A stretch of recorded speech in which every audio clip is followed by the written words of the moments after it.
দেখ তুই এলি ছোট বোন, তোরে বলতেও পারি না সইতেও পারি না। আমি প্রেগনেন্ট, ও আমার বাচ্চার বাবা। আমি এখান থেকে স্বীকৃতি না নিয়ে কোথাও যাব না। আল্লাহ এখন আকাম করছো, আকাম যে তুই করবাই তা প্রোটেকশন ইউজ করে লবা না, তাইলে তার ছাবো না পেটে আইতে না। এখন যদি তুমি দেশে ফিরে যাও তখন কি বাপ মাই তোমার মাইনে নেবে? নেবে না, সিলে দিয়ে রোদে হুকা দেবে। আমি এত কিছু জানি না, আমি বাচ্চা স্বীকৃতি চাই, স্বীকৃতি চাই, স্বীকৃতি চাই, এটাই আমার শেষ কথা। দেখো পরি, তোমার হিসাবে আমি এখন শ্বশুর, তোমার আব্বা।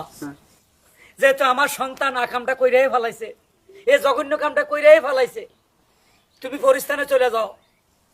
বাচ্চাটা যদি সিজারে নাও ভালো কথা, নর্মাল ডেলিভারি নিলে আরো ভালো।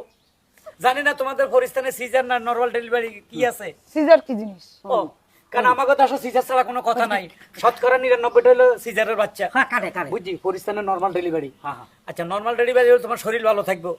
ডেলিভারি হওয়ার পরে বাচ্চাটা আমার কাছে দিয়ে যাইও বোন, এটা আমার অনুরোধ।